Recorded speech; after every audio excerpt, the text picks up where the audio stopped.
that with all the dislocations we now experience, there also exists an extraordinary opportunity to form for the first time in history a truly global society carried by the principle of interdependence.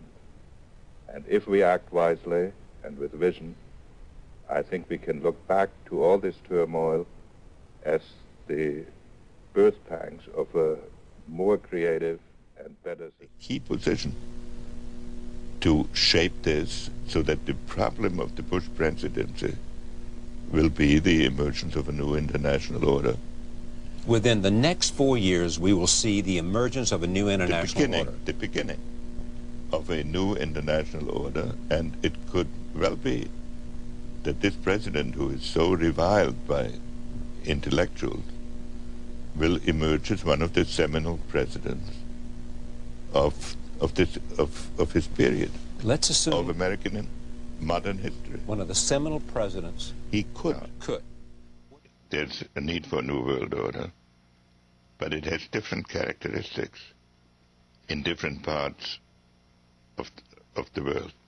Now, none of this may succeed this time, but this to me is sort of the outline by which someday, in the next few years, a solution will emerge, that people will look into that cauldron and decide that they have to learn their limits, not just we, but everybody else. I want to make one point about globalization.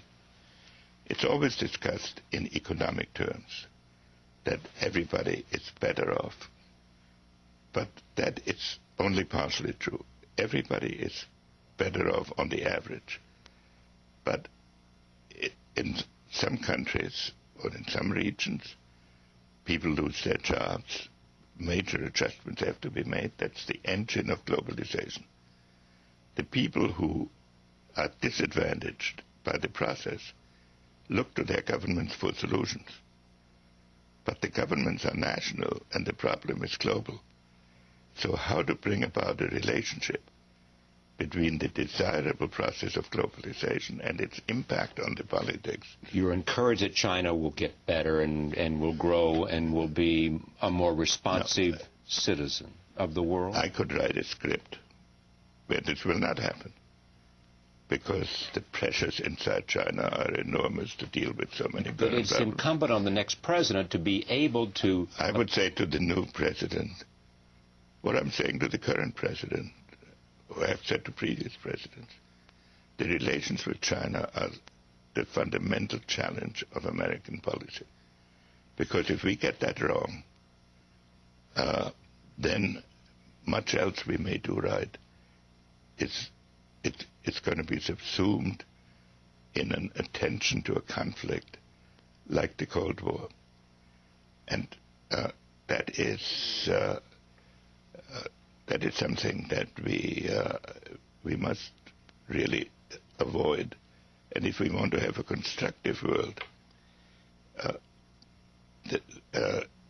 the purely strategic and military problems that the shift in power relationships brings will confuse us if we do not consider that we have to bring about, together with other countries, a different consciousness of what a world order is. Now you have, on the one extreme, globalization, in which the nation is weakened. On the other extreme, you have religion. Then in between, you still have traditional states. And how you can get an international system in a world that is states and all these other movements, that is bound to produce problems.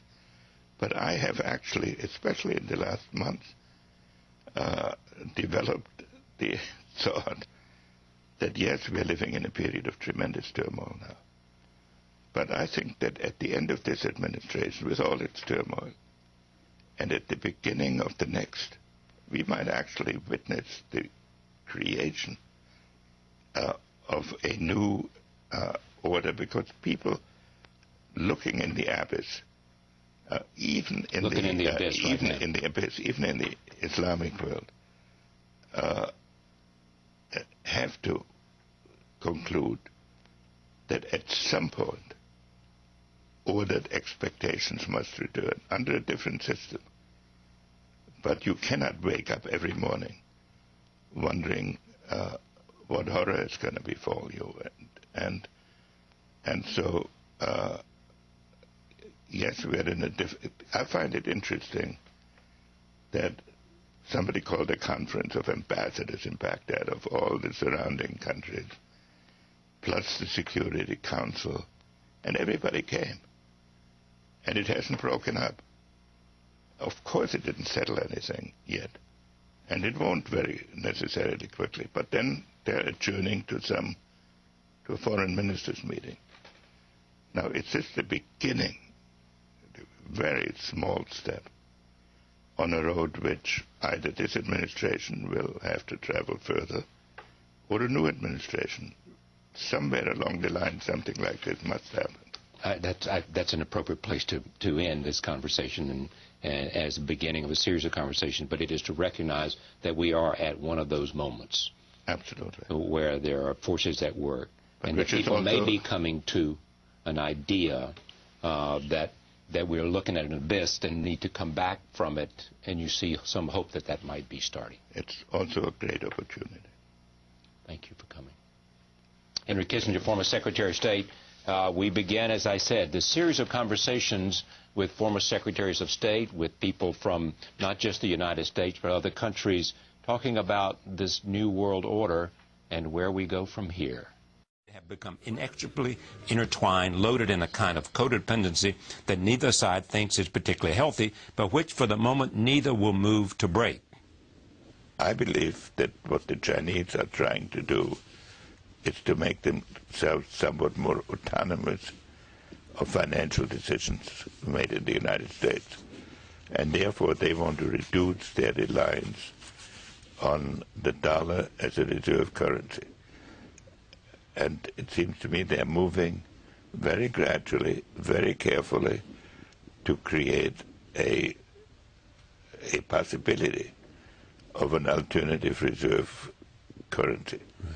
They cannot move rapidly because they cannot depreciate the dollar without hurting themselves. Right, because they have all that debt. But over a 10-year period, the basic thrust of the Chinese is to become less dependent on the American financial decisions. What is happening in China is intangible. It will test itself out over a period of years. And the intangible is? The intangible is this. China is going to become a very major power. There's always the uncertainty it could also have big domestic difficulties as everybody else has. It will become a very major power. In history, whenever a major power has developed, say Germany at the late 19th century, it leads to friction with the established power because it cuts across established relationships. On the other hand, what is positive in the situation is that both sides know that war is no solution to their problems. They also know that there's a whole series of problems that can only be dealt with cooperatively.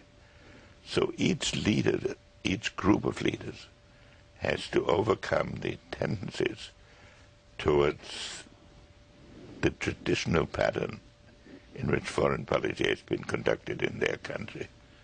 And then we can have a rather unique relationship. But they have to find a new pattern. They have to find a